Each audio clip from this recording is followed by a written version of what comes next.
Je remercie déjà Emmanuel d'avoir ouvert le bal. Merci Gaël pour l'invitation, merci à l'unité d'être là. Je dois dire que je suis assez ému parce qu'avant d'être informaticien, j'ai fait la même école informatique que Emmanuel, enfin il a fait la même école que moi, d'ingénieur, j'étais chimiste. J'ai fait une fac de sciences de la matière il y a de cela un peu de temps. Et donc je vais vous parler un peu aujourd'hui à la fois de l'intelligence artificielle, mais aussi de matière. On a beaucoup parlé dans la conférence précédente de l'analyse du cycle de vie. Alors il s'avère que l'un de mes métiers actuels, c'est ça, c'est de donner des analyses environnementales. C'est pas le sujet d'aujourd'hui, mais juste pour illustrer, on fait des analyses environnementales, on fait un peu de tout. À titre d'exemple, je viens de clôturer l'analyse environnementale de la future usine de paracétamol qui va s'installer sur Toulouse.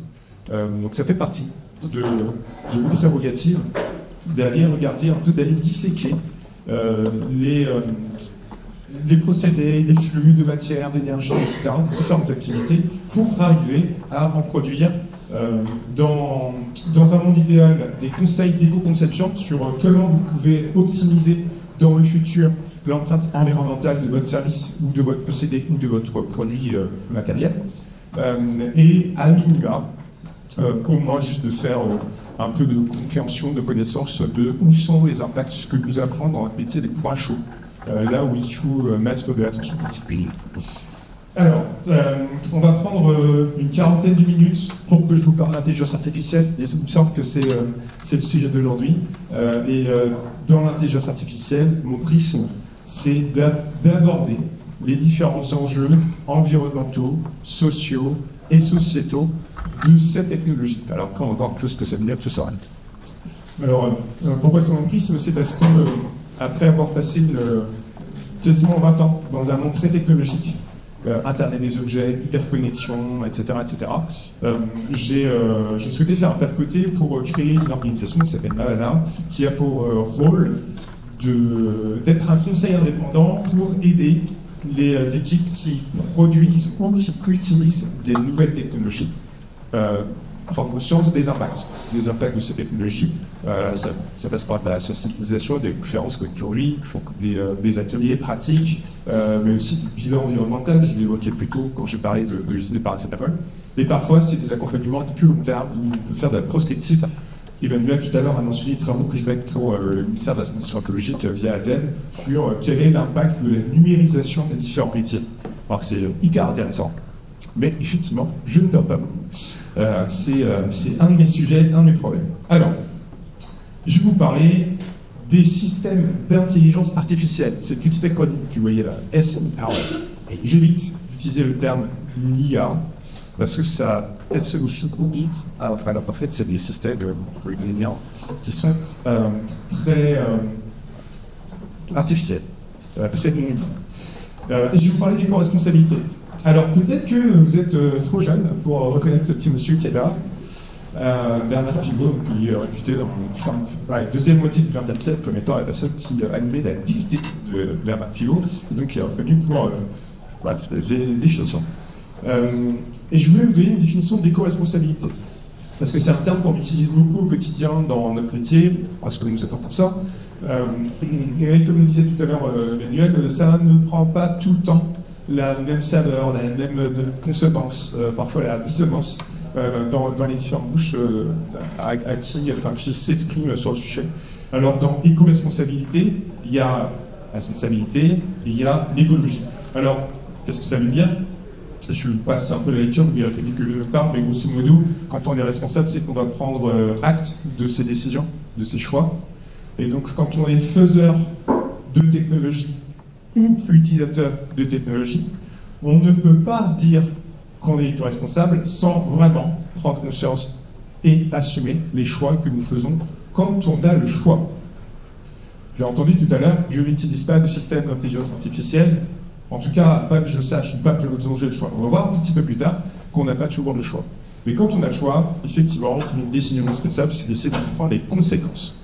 Ça, c'est un peu mon métier, c'est l'analyse conséquentielle, c'est je fais un choix, je mets en œuvre quelque chose, qu'est-ce qui se passe derrière? Et puis à côté, on parle d'écologie. Écologie au sens large. L'écologie, c'est, pour dire simple, c'est la science de notre environnement. Qu'il soit humain ou non humain, vivant ou non vivant, tout ça, c'est notre environnement. Et donc, considérer les conséquences de nos choix, les conséquences qui vont avoir lieu sur mes proches, les personnes qui sont un peu plus éloignées de moi, mais aussi les vivants qui ne sont pas des humains, et éventuellement du non-vivant. Alors ça peut être de la consommation de ressources, de la consommation d'énergie, etc., etc. Même s'il n'y a rien de tous ces mouvements, on imagine bien qu'il y a des impacts sur nous. Alors je vais poser une première question, et j'aimerais que vous leviez la main, parce qu'il va falloir un peu vous oxygéner là, parce que 2 heures, voilà, ça c'est un peu pris. Selon vous, est-ce que l'intelligence artificielle est un catalyseur, enfin, je parle à des chavistes mexicains, catalyseur, vous savez ce que c'est, ça accélère une transition. Est-ce que vous pensez que l'IA est un catalyseur de la transition écologique? Personne ne pense ça. Évidemment, si vous pensez qu'il y a un catalyseur de la transition écologique. Un peu beaucoup se en fait, c'est bien, il y a pas mal de gens qui se disent non, voilà, je les ai endormis, ça, c'est pas grave. Alors, ce que dit le GIEC, le groupe intergouvernemental d'experts sur l'évolution du climat, à propos de nouvelles technologies, et dont l'IA, alors je vais vous traduire, parce que ça m'embête, c'est ce qui est surligné là. Les technologies numériques peuvent contribuer à l'atténuation des changements climatiques et à l'accomplissement de divers objectifs de développement durable. Alors, on a parlé un peu tout à l'heure de la durabilité développée par l'ONU, c'est ça qui parle. Pour ces personnes qui nous expliquent, il y en a 17, qui vont dans différentes dimensions, dont la gestion de la pauvreté, de l'éducation, de la croissance économique, etc., etc. Donc, les technologies numériques doivent pouvoir contribuer à 2 choses importantes, l'atténuation du changement climatique et le développement d'objectifs de développement durable. Par exemple, les capteurs d'Internet des objets, la robotique, l'intelligence artificielle peuvent améliorer la gestion de l'énergie dans tous les secteurs, augmenter l'efficacité énergétique et promouvoir l'adoption de nombreuses technologies à faible émission, incluant l'énergie renouvelable décentralisée, tout en créant des opportunités économiques. Ça semble quand même pas mal. Non, si on met ça en œuvre, on va pouvoir aller adresser différentes choses qui sont intéressantes d'un point de vue gestion des ressources et en plus qui ne pèsent pas trop d'un point de vue économique, voire qui peuvent créer de la richesse. Alors quelques exemples, parce que bon, je vais commencer par du positif. Je vous affiche ici à l'écran 2 exemples qui sont de plus en plus repris pour illustrer comment les systèmes d'intelligence artificielle peuvent aider dans certains domaines.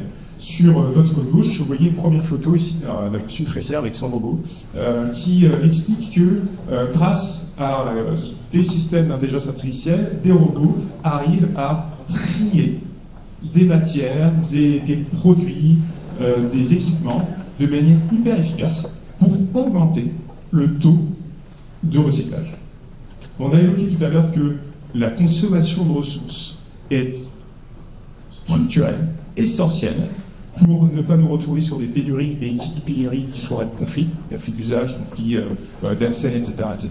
Et l'une des réponses, alors c'est pas la seule, mais l'une des réponses, c'est de pouvoir non pas réextraire des nouvelles matières de la côte terrestre, mais d'utiliser celles qu'on a déjà extraites par le passé. Et donc ce type de technologie devrait nous permettre d'améliorer le taux de tri sur les différents déchets.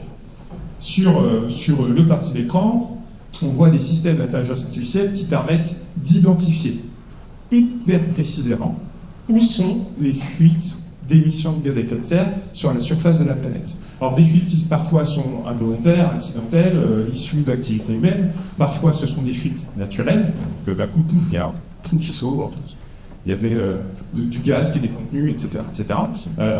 Et parfois c'est aussi des fuites délinquantes. Voilà, ça peut être des fuites parce que quelqu'un a décidé de cramer des pneus ou autre chose, etc., etc. Donc, on détecte, grâce à ce système d'intelligence, où sont les fuites, quelles en sont les origines, pour pouvoir juguler le plus vite possible ce type d'augmentation, d'accélération du taux de la concentration des gaz à effet de serre dans l'atmosphère, et donc de juguler l'accélération du dérèglement climatique. Je peux vous faire la France de vous expliquer les gaz à effet de serre, etc. J'espère que vous connaissez un peu. D'autres exemples.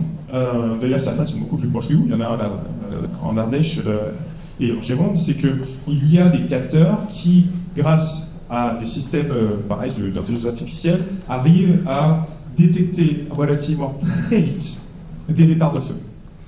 Alors, on n'est pas très loin d'endroits où il y a eu des méga-feux au Sahara français il n'y a pas si longtemps. Vous imaginez bien qu'il y a un intérêt là, quand on détecte un départ de feu très rapidement, c'est à la fois un enjeu de biodiversité, un enjeu de sécurité de vie humaine, un enjeu économique, un enjeu de tourisme, etc. Enfin, il y a énormément de choses, et si on arrive à empêcher un départ de feu dramatique, alors on a gagné.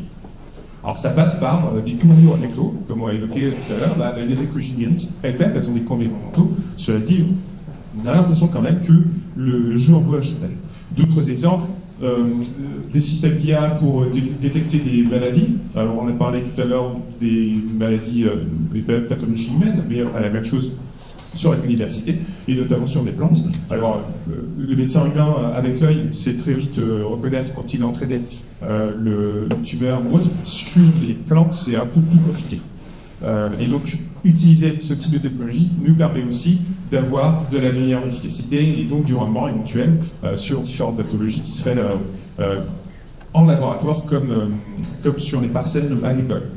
Et puis enfin, de la recherche, et là on va encore parler de chimiste, de la recherche sur des nouveaux matériaux. On a souvent mis en avant l'intelligence artificielle pour les avancées dans la médecine.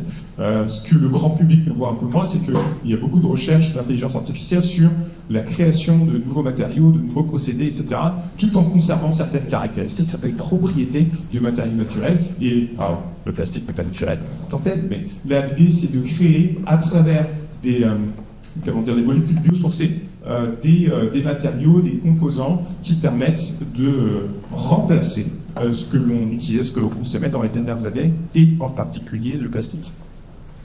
Bon, jusqu'à là, tout va bien. Une des choses que je veux évoquer aujourd'hui, c'est que puisqu'on a tant de possibilités, c'est qu'on a des responsabilités. Alors, peut-être que certaines personnes reconnaîtront ici une citation de l'oncle de Spider-Man. Peut-être voir en responsabilité. Il y a aussi quelques philosophes qui, depuis 2000 ans, en parlaient déjà. Et donc, ce n'est pas neuf. Quand on a cette capacité de calcul, de décision, etc., alors peut-être qu'il faut réfléchir un peu à l'éco-responsabilité, quelles sont les conséquences des choix que nous faisons, notamment dans un système qui a. Première chose, et donc je réinsiste sur le message que Emmanuel nous a fait passer tout à l'heure, sur le fait que les technologies numériques sont consommatrices de ressources énergétiques, minérales et métalliques, etc., etc. Et en particulier, puisque les systèmes d'intelligence artificielle, notamment les génératives, sont celles qui sont un peu on va dire, la convergence de toutes les innovations des 60 dernières années, vous imaginez bien que c'est aussi la convergence de tous les impacts. Et là, ce que j'affiche ici, c'est différents articles, vous n'avez pas besoin de lire, mais vous recherchez si vous le souhaitez sur votre moteur de recherche préféré, c'est que les systèmes d'intelligence artificielle et notamment générative font exploser les consommations énergétiques à différents endroits de la planète. Et qui dit énergie dit souvent des consommations d'énergie fossile, pas toujours, et donc des émissions de gaz à effet de serre. Donc, avec cette courbe de croissance des consommations énergétiques, nous avons une courbe de croissance d'émissions de gaz à effet de serre qui sont liées à notre utilisation des systèmes d'intelligence artificielle. Encore une fois, on dit notre utilisation, qu'elle soit volontaire ou pas. Vous allez revenir un peu plus tard. Alors, l'étude la plus récente de l'Agence internationale de l'énergie, celle qui est sortie cette année en début d'année, nous dit que d'ici 2030, les consommations d'énergie, et donc à fortiori de l'électricité, mais pas que, on prend la nation française aujourd'hui, et on double ça, et ça c'est la consommation qui est uniquement liée au système d'intelligence artificielle en 2030. Il y a un enjeu d'énergie. Il y a des prédictions, alors tout à l'heure on a vu des prédictions de 2008 sur les courbes de croissance, etc. Il y a à peu près les mêmes formes de courbes, mais à des échelles différentes, puisque nous sommes aujourd'hui en 2025 et que on ambitionne, je pense que surtout les fabricants de systèmes d'intelligence artificielle qui ambitionnent que cette croissance de consommation électrique augmente la consommation. Alors, on a évoqué tout à l'heure le terme d'effet rebond. Je ne sais pas si tout le monde maîtrise la notion. Ce n'est pas un effet slice au tennis. C'est pas ça.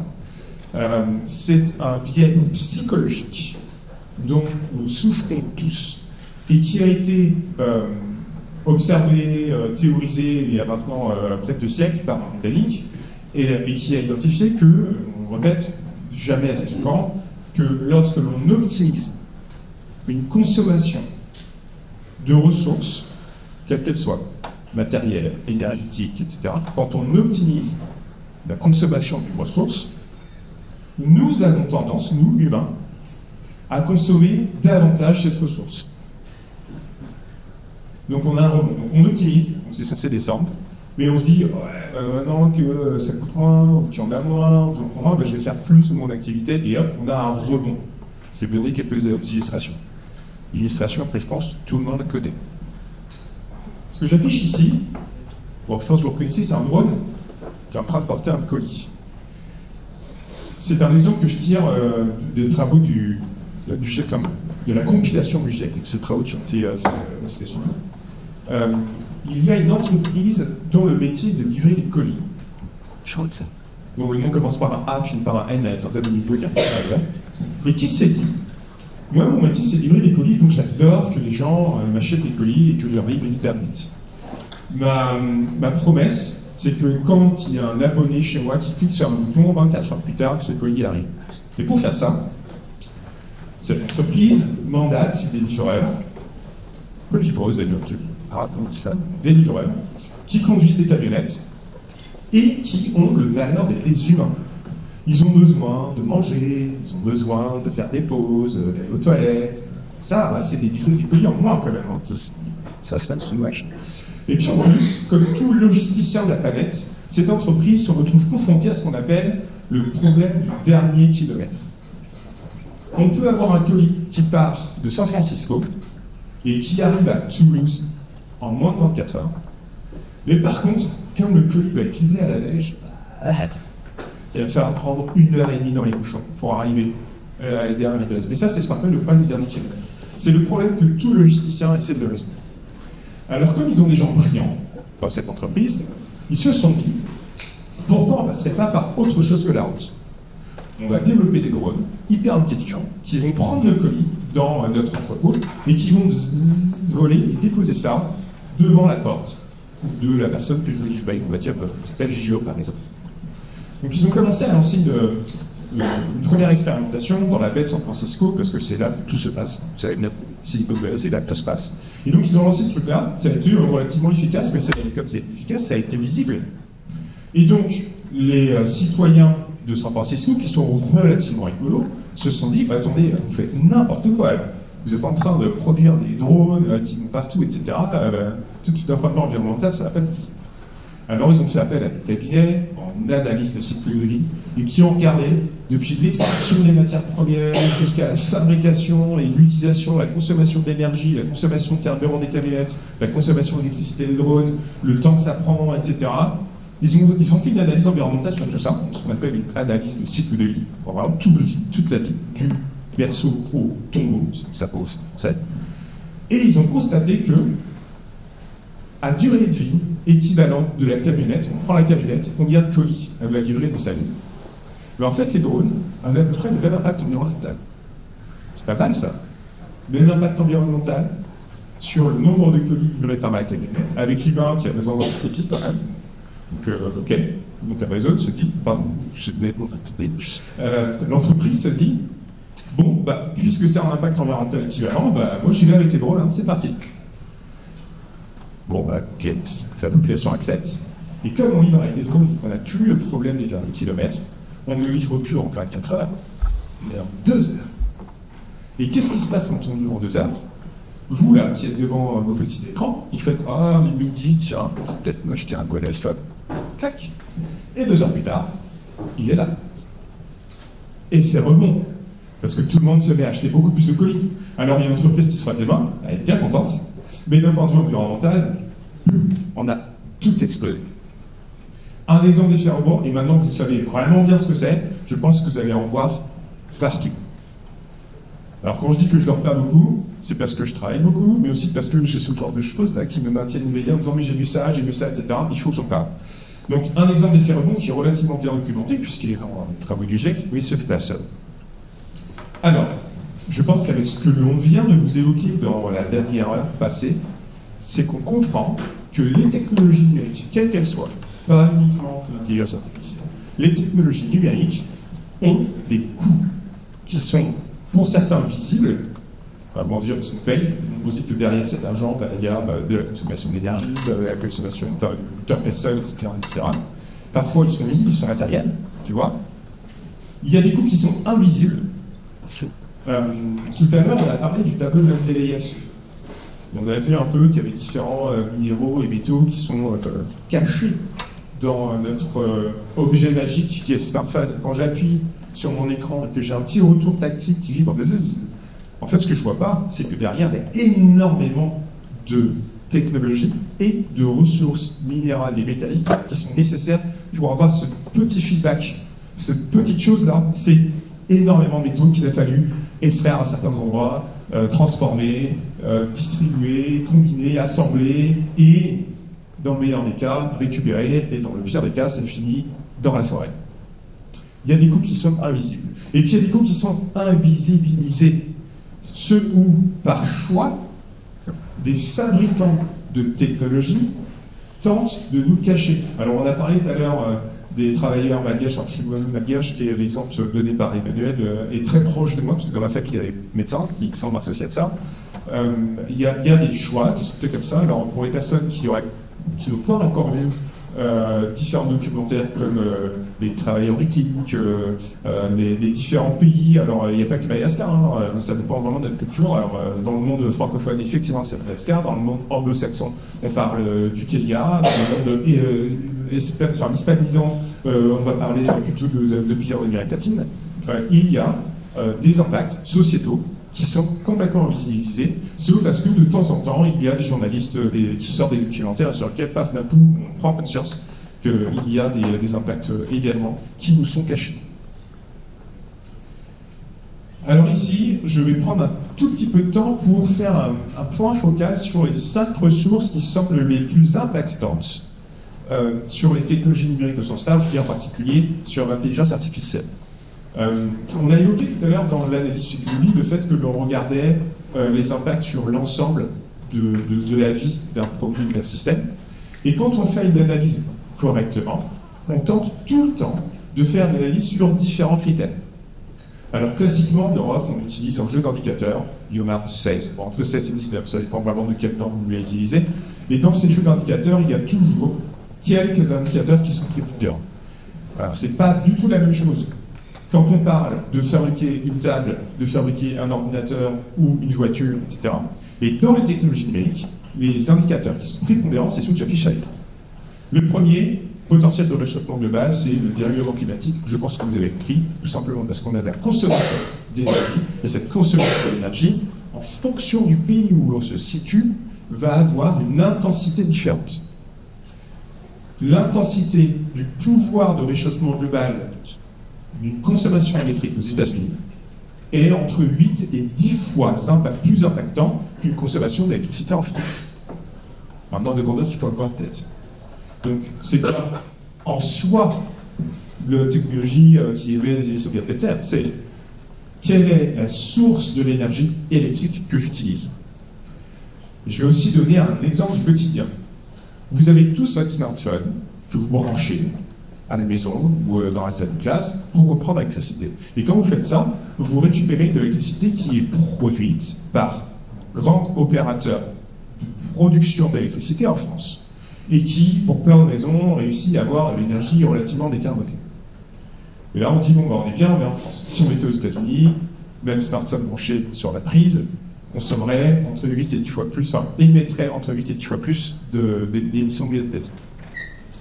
Mais si vous êtes dans votre voiture, branchez le smartphone dans votre voiture, l'électricité, elle est à vous. L'idée de la batterie de recharge. Ouais. Mais si la voiture tourne à l'essence, l'électricité de la batterie, elle vient d'où? Elle vient de la combustion du carburant. Et donc votre électricité n'est plus du tout décarbonée à ce moment-là. Parce qu'il y a tout un jeu entre votre petit câble qui est branché à la batterie de la voiture, qui elle-même a son rendement, qui elle-même est rechargée par un alternateur, qui lui-même a son rendement. Cet alternateur qui a reçu de l'énergie via la combustion de ce qui est dans votre réservoir de pétrole. Et donc là, on a déjà des choix éco-responsables qui sont, plutôt que de brancher mon téléphone dans ma voiture pour arriver à limiter, je m'assure de le brancher sur le mur où il y a une énergie qui est décarbonée. Des petits choix ici. Ensuite, on parle d'épuisement de ressources fossiles pour les mêmes raisons que sur le potentiel de réchauffement global. C'est souvent parce qu'on a de la consommation d'énergie fossile, mais pas que. Sur mon ordinateur, ce micro, cet écran, il y a énormément de pétrochimie. Tout simplement parce qu'on a du plastique. Et donc c'est aussi, dans les technologies numériques, une des dimensions qui est les plus prégnantes, qui sont les plus prégnantes. Épuisement des ressources abiotiques, c'est-à-dire qui ne sont pas issues de la biologie. Et donc là, on a souvent, on revient souvent sur les mêmes exemples, des consommations de ressources minérales et métalliques, en particulier pour les technologies numériques, parce qu'on a besoin de conducteurs, et parfois de supraconducteurs, et depuis quelques années, une explosion de besoin pour les batteries. Alors, pas que les technologies numériques qui ont des besoins pour les batteries, mais aussi, par exemple, la transition de la mobilité avec les véhicules électriques. La consommation en eau, alors cette consommation en eau, elle est due à deux dominantes. La première, c'est le refroidissement des centres de données. C'est pas encore une technologie, c'est un besoin qu'on a aujourd'hui. C'est pour faire en sorte que tous les gros serveurs qui tournent en continu dans les centres de données puissent continuer à être un minimum efficace. On a besoin de les refroidir parce qu'ils ont besoin de tourner dans des plages de température qui sont idéales pour ces serveurs. Mais c'est pas que ça. C'est aussi lors de la fabrication des terminaux où on a besoin de laver énormément les matières.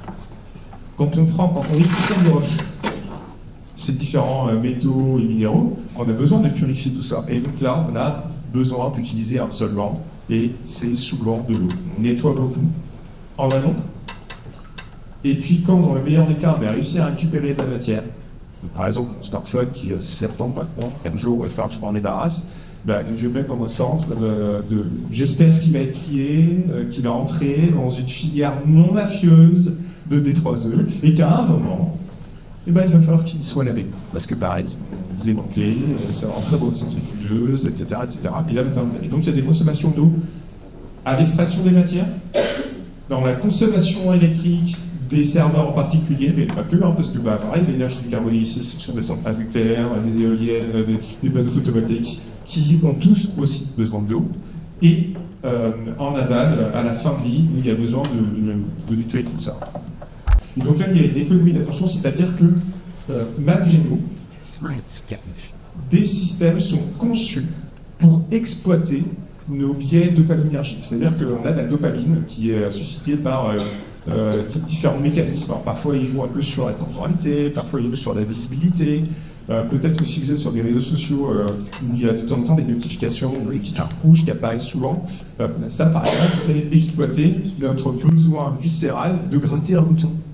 Vous savez, quand petit bouton, pareil, sur les interfaces graphiques, il y a des petits trucs comme ça qui apparaissent, juste qu'on puisse cliquer dessus, et ça nous fait rester dans les plateformes. Donc il y a toute une économie qui a été développée dans les 15-20 dernières années sur le fait que nous passions du temps sur la plateforme, et c'est ce qu'on appelle aujourd'hui l'économie de l'attention ou de la captologie, qui ensuite sert à exploiter nos données comportementales pour pouvoir les vendre à ou bien des publicitaires, ou bien aux marketing, etc., etc.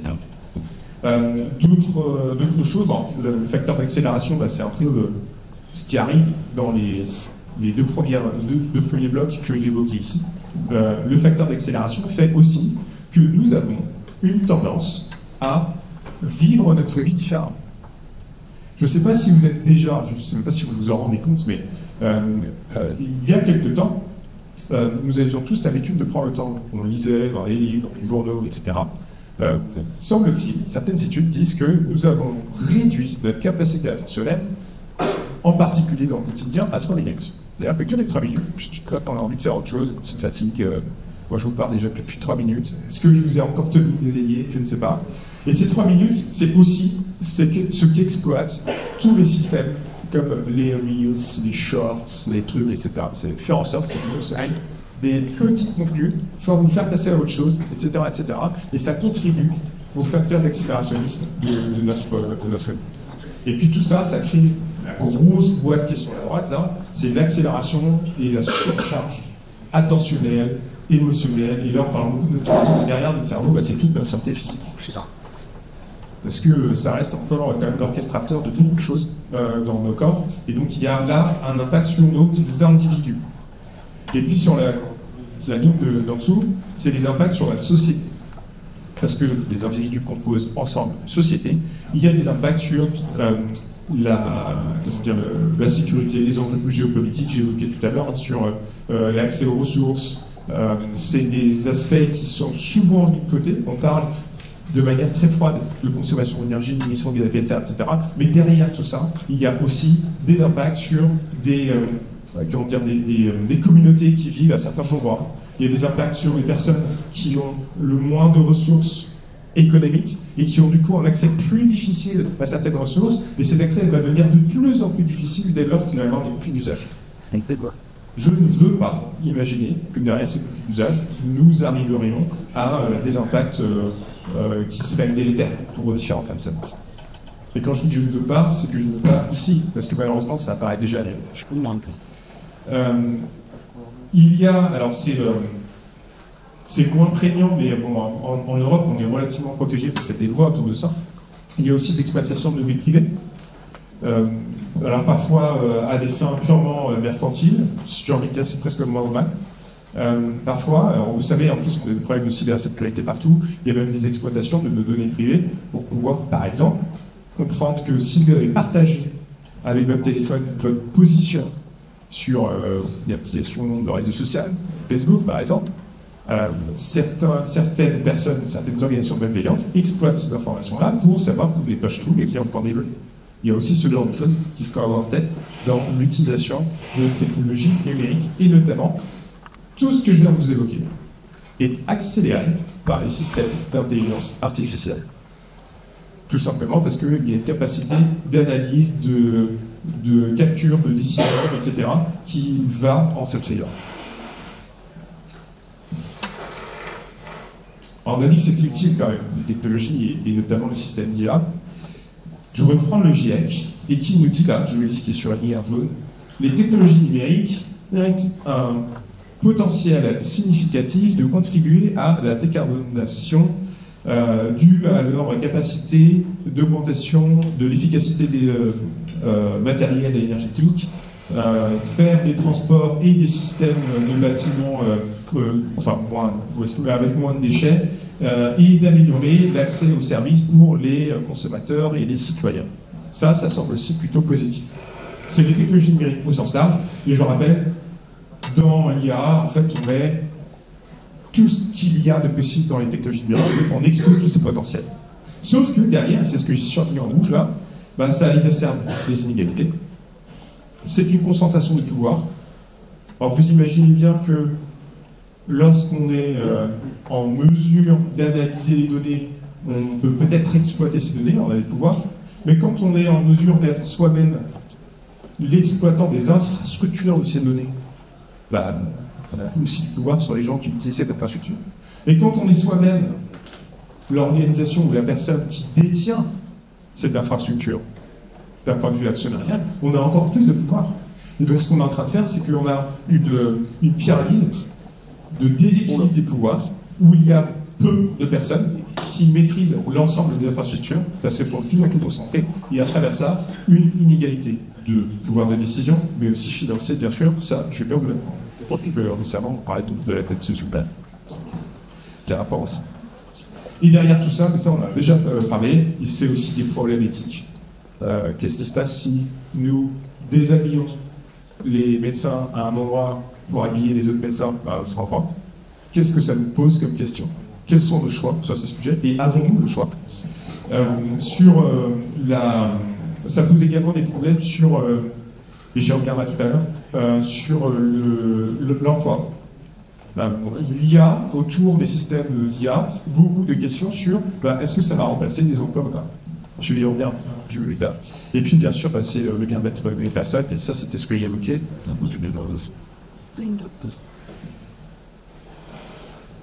On a parlé tout à l'heure des problèmes qui sont invisibles ou invisibilisés. Souvent, ces problèmes sont invisibles ou invisibilisés parce qu'ils sont loin de nous, on n'a pas conscience. Je ne sais pas à quel point vous avez pris conscience là, de ce qu'on a évoqué tout à l'heure avec Manuel et moi ensuite sur les emplois sur la population, etc. D'essayer de vous en parler. Emmanuel disait il faut vous préparer, il faut, avant d'aller écouter David, il faut être prêt psychologiquement à entendre ce qu'il a à dire sur les exactions qui sont commises à différents endroits de la planète et notamment en République démocratique du Congo. Ce que j'affiche ici, c'est une photo de Reuters, c'était il y a 11-12 ans, qui est une scène de vie, somme toute classique, dans la République démocratique du Congo, dans l'exploitation minière, pour pouvoir récolter différents minéraux végétaux comme le coltan, le cobalt, etc., ce qu'on a évoqué un peu plus tôt. Effectivement, il y a sur une surface de la planète relativement réduite, à l'échelle de la planète, une concentration de ces minéraux et métaux, soit stratégiques, soit critiques, qui est assez forte pour que différents États et différentes institutions mafieuses se disent on va aller exploiter ces ressources-là. Mais pour pouvoir accéder à ces ressources, puisqu'il y a une utilisation, il faut bien avoir accès et avoir l'autorisation d'accéder à ces informations, à ces ressources-là. Et pour avoir cette autorisation, quoi de mieux que d'exploiter les personnes qui disent on va vous payer un peu, vous allez récolter les minéraux et les métaux, vous allez les donner. Alors jusqu'à présent, je pense que c'est rien de neuf sous le soleil, une exploitation humaine comme une autre. Bon voilà, on vous paye, vous récupérez tout ça, etc. Vous voyez les conditions de travail sont quand même compliquées. Mais ce que je cache ici, est-ce que je vous invite à découvrir un peu plus tard, c'est ce qui se cache derrière tout ça, ce sont les pires abominations d'exploitation humaine. Des exploitations humaines qui passent par des milices armées, qui vont menacer l'intégrité physique, l'intégrité psychologique des différentes personnes, qu'ensuite, à travers différents systèmes bien conçus, nous recevions des minéraux et des métaux pour que je puisse acheter un nouvel ordinateur pour mon nouveau salarié qui arrive. Et tout ça en un clic, où j'ai l'impression que tout est où, tout est propre, tout est voyant, on voit, qui arrive.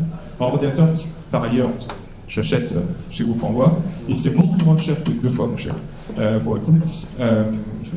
C'est quelque chose que vous ne voyez pas.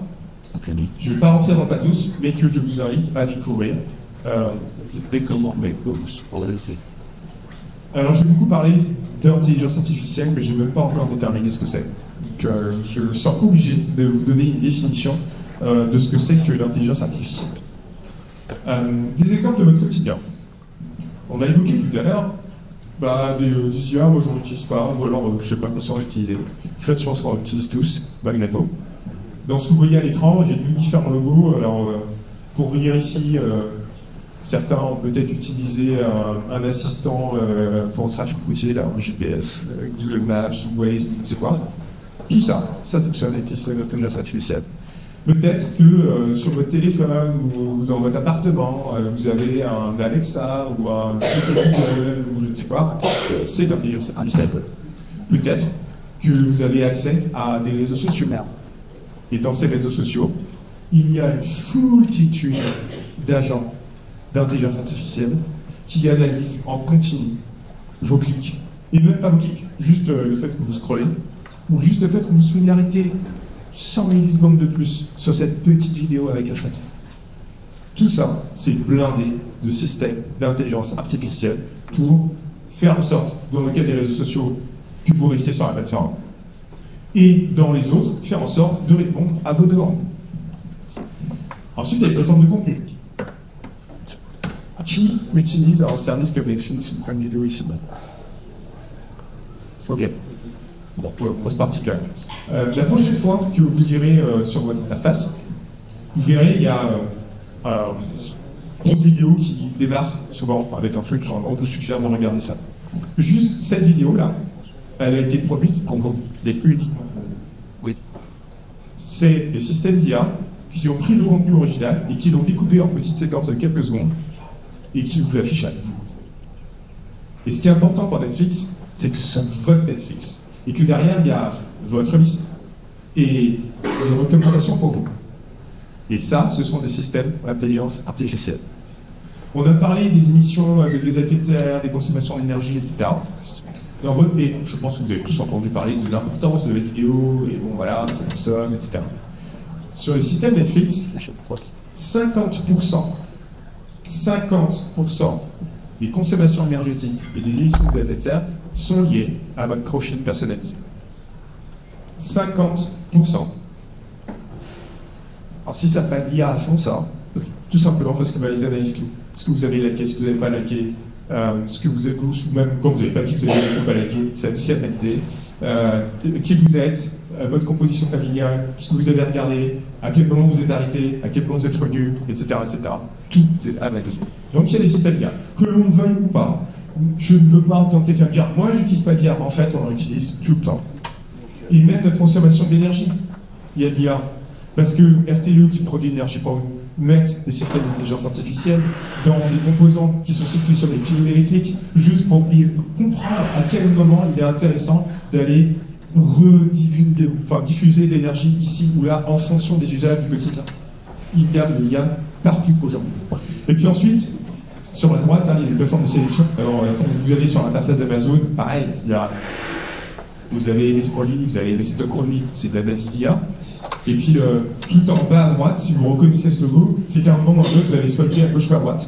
Et là, il y a aussi un système d'IA qui vous dit, tiens, cette personne a une tel job, je vais passer un profil, etc., etc. Ça sont des exemples du quotidien de différents systèmes d'IA, et j'aime le dire souvent, IA et IA. Les personnes les plus mathématiciennes d'entre vous savent que derrière les systèmes d'IA, il y a les algorithmes. Il y a différentes natures d'algorithmes. Et il y a différentes façons d'entraîner les algorithmes. Et donc, à partir de 11 h aujourd'hui, vous aurez conscience. 1. Vous utilisez des systèmes d'IA tout le temps. 2. Il y a différentes natures d'IA et que parfois on peut avoir le choix. Parfois. Alors l'intelligence artificielle, c'est pas neuf.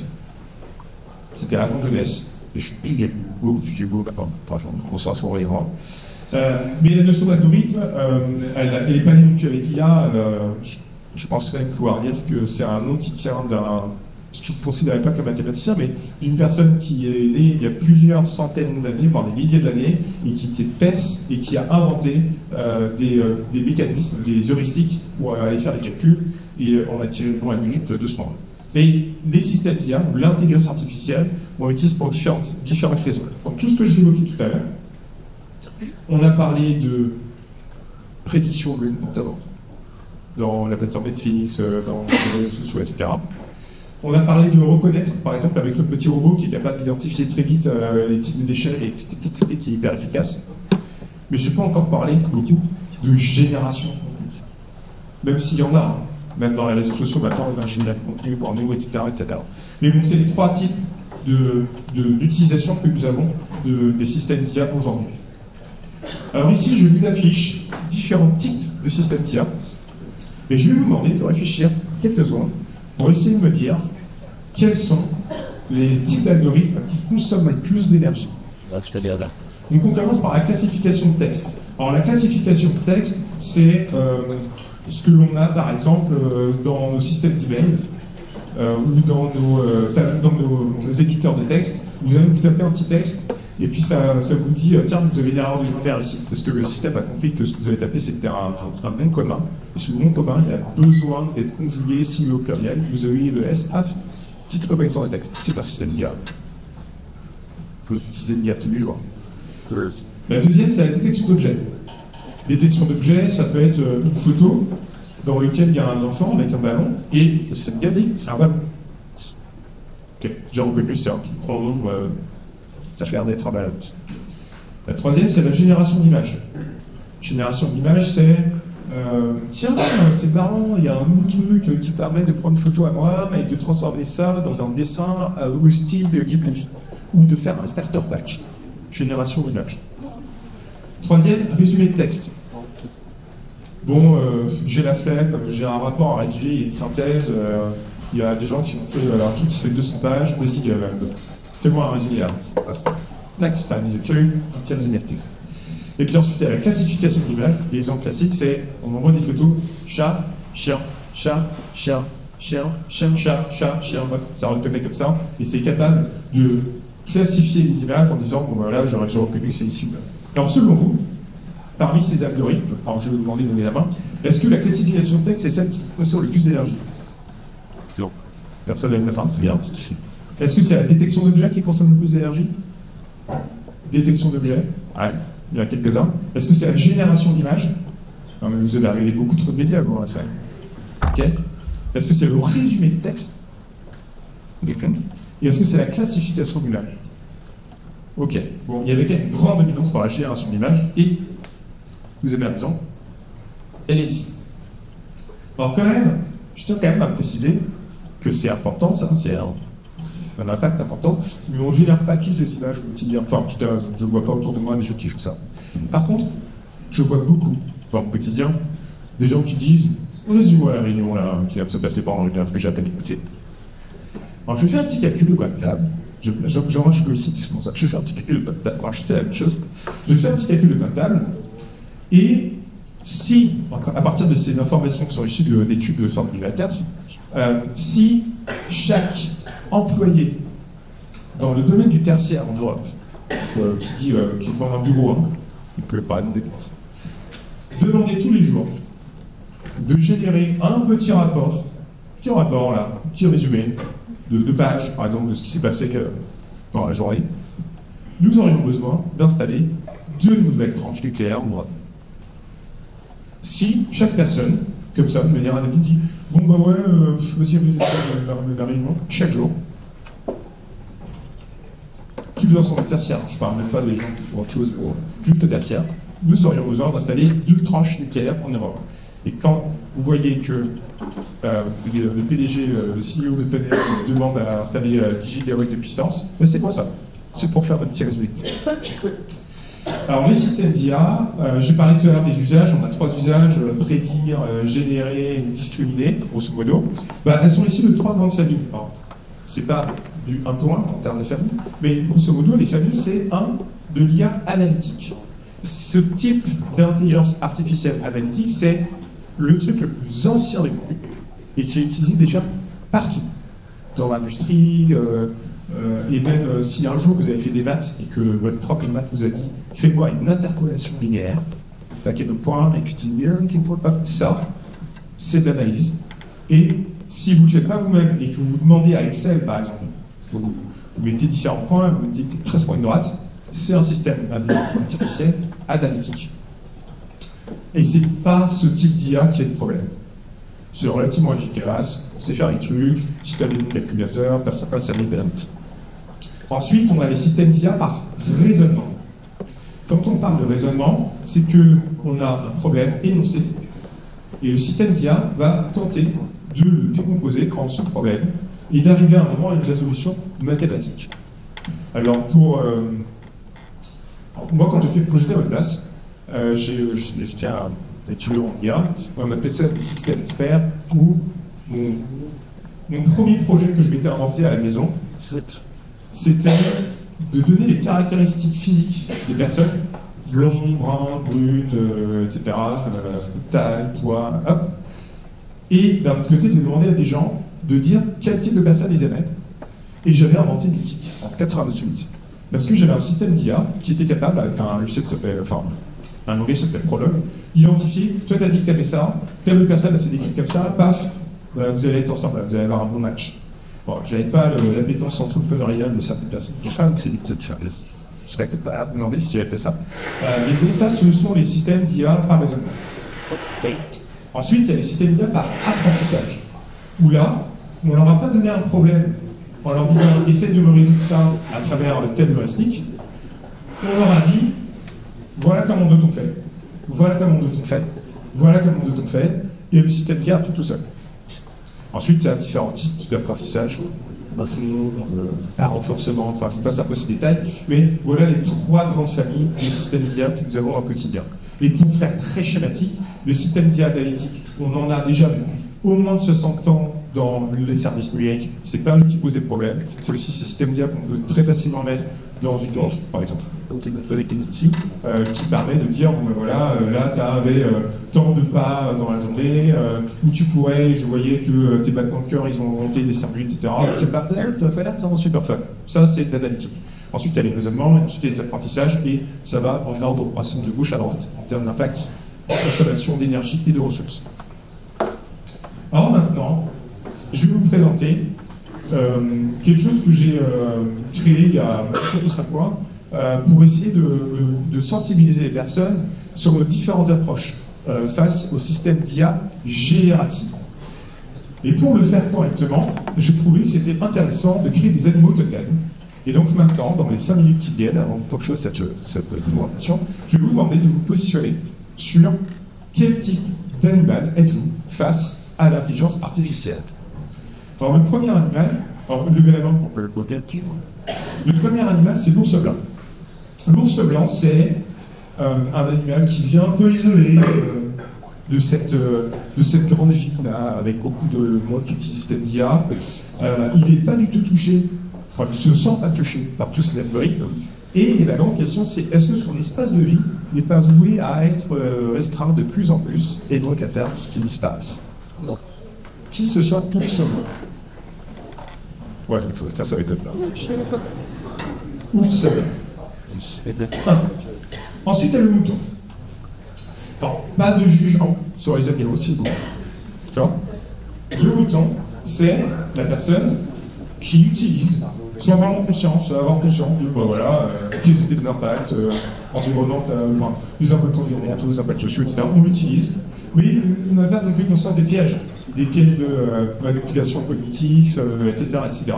Et potentiellement peut se retrouver dans des bulles de réseaux sociaux, certains d'ailleurs existent, mais c'est pas nécessairement aller jusque-là, qui se sentent moutons. J'utilise des trucs, je n'avais pas conscience avant que je joue en charme de ces impacteurs. Personne? Alors, vous êtes tous là, etc. Ensuite, il y a l'âne. Autour de moi, j'ai beaucoup d'ânes. Et en fait, j'adore les ânes, c'est des animaux tout à fait. L'âne refuse catégoriquement de rentrer dans la voie des liens, ni d'un ni de l'autre. C'est quasiment idéologique.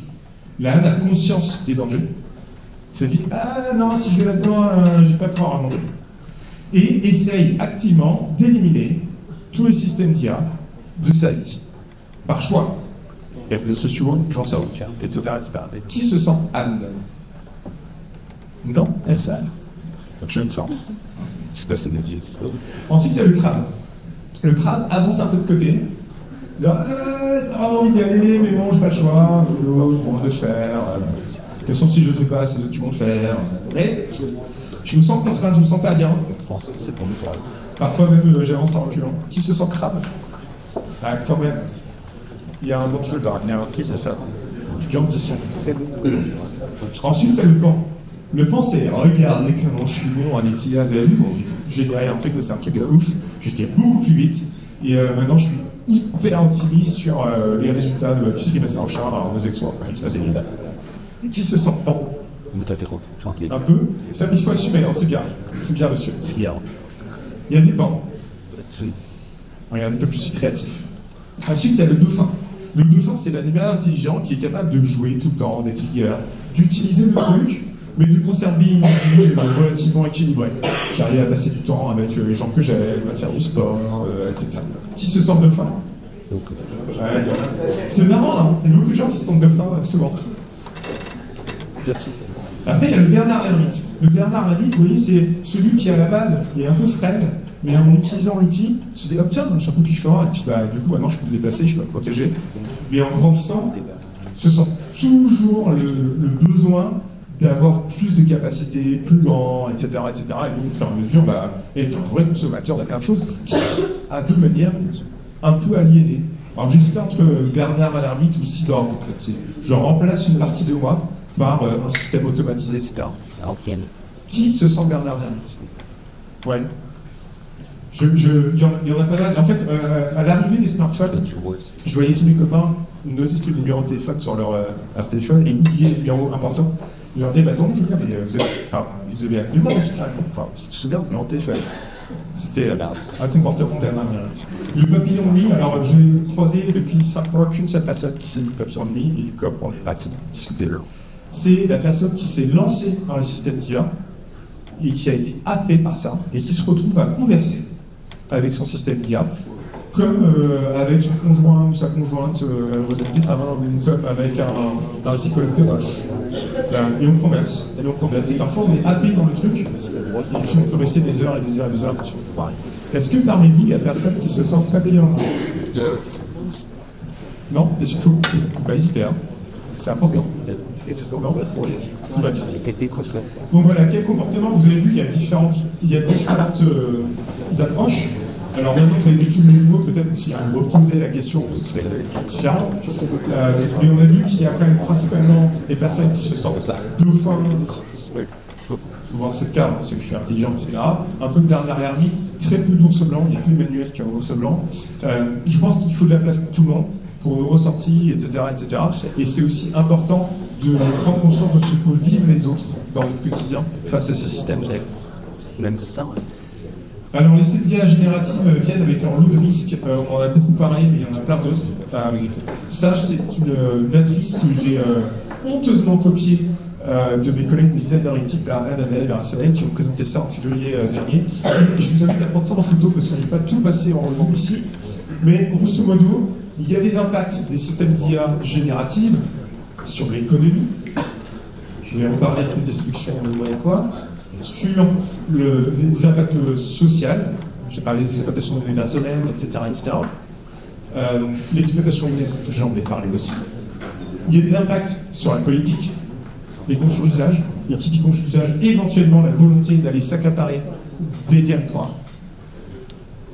Et ça commence depuis 5 ans. Et c'est pas les seuls, parce que les guerres de c'était depuis longtemps. Des impacts sur l'information. Alors, je pense que le terme de fake news, ça va être pour vous, mais c'est aussi grâce au système d'IA et sur le petit heure qui les exploite que nous avons de la base d'information, notamment dans les réseaux sociaux. Et ensuite, il y a également des impacts à l'échelle de l'individu. Alors, tout ce qui est à gauche, c'est par exemple plutôt large, quand on parle d'homogénéisation, je me retourne vers les profs, peut-être que vous voyez la médiocrité, des essais qui sont maintenant rédigés par les systèmes d'IA, où on n'a pas d'autorité, avec le même chiffre de pensée, etc. Tout ça, c'est à l'échelle sociétale, tout ce qui est société, dit que c'est composé par des individus, et donc chacun de nous, individuellement, sera impacté par ça. Et les systèmes d'IA transforment les métiers. Alors si vous n'avez jamais travaillé, peut-être que ça ne va pas faire en coup pareil, mais dans une entreprise, on observe deux types d'approches face au système d'IA. Il y a d'abord l'initiative d'employeur, c'est-à-dire que l'employeur se dit on va pouvoir utiliser des systèmes d'IA pour optimiser nos consommations énergétiques, les ressources, etc. Et ces systèmes d'IA sont utilisés depuis très longtemps via les systèmes d'IA analytiques. C'est les employeurs, les entreprises qui disaient allez, on va mettre de l'IA pour faire un truc, on a un objectif très précis. Et puis un peu plus récemment, on commence à avoir des initiatives d'employeurs, on dit bon, allez, mettons l'IA et puis on va voir ce qu'on va faire. C'est change. Et ensuite, il y a les initiatives d'employés. La personne qui est dans une organisation utilise des systèmes d'IA pour être content, faire plus vite, créatif, etc. Ou pour ne pas se sentir dépassé, parce que l'autre soit en train d'utiliser. Ou c'est dit, bah, tiens là, je vois qu'il y a un process qui n'est pas du tout optimisé, si j'utilise un système d'IA avec ma connaissance d'expert, bah, peut-être que j'arrive qu'à optimiser tout ça. Mais ces deux initiatives, initiative d'employés, se retrouvent dans le meilleur des cas conjoints et on arrive à faire quelque chose de très utile et parfois complètement orthogonal. Et le problème des initiatives d'employés, c'est ce qu'on appelle le shallow AI. C'est-à-dire qu'on pense que les gens n'utilisent pas de système d'IA, alors qu'en fait, c'est plutôt sur un smartphone, à ils ont la ChatGPT de faire des choses et éventuellement à divulguer des informations personnelles sur ces systèmes. Alors ensuite, on a un impact sur la transformation des métiers. C'est qu'on pense que d'ici à 2030, il y aurait plus d'un emploi, un emploi sur 10 qui risque d'être automatisé avec le 5%. Et donc, nous sommes des c'est un peu admiratif. Et qu'il y aurait un emploi sur 3 qui serait radicalement transformé. C'est-à-dire que les métiers ne vont pas disparaître, mais que la façon de travailler va disparaître parce que à peu près la moitié des tâches pourraient être automatisées par un système d'IA. Alors derrière cette automatisation, il faut bien tout ce que je dis avant. Des impacts sur la consommation énergétique, des impacts sur la consommation des ressources, etc. Ça, ce sont des études, enfin des chiffres qui sont sortis de l'étude de CDE, confirmées par un laboratoire de recherche français qui s'appelle Laboria.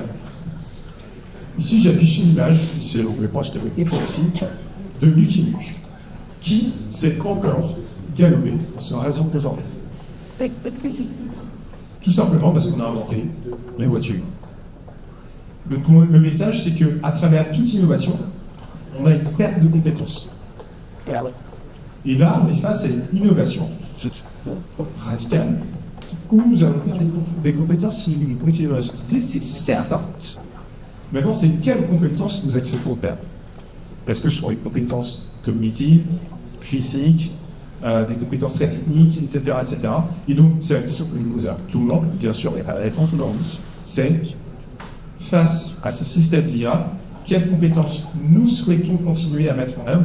Et c'est souvent ce que je dis aux développeurs de l'informatique qui utilisent beaucoup de systèmes d'IA pour aller générer du code. Je dis, mais pourquoi tu fais ce métier? Si tu as fait ce métier parce que tu aimes coder, tu aimes créer une architecture, il évite de déléguer ça à un système d'IA parce qu'il va faire avec tout le sens de ton métier et tu vas t'en dégoûter. Et donc la question est, est-ce qu'on veut utile, était sur Cloud, utile, starter pack, et je vais m'arrêter là. Je vais prendre des questions, puis je vais peut-être me dire que rejoindre pour la forme. Merci.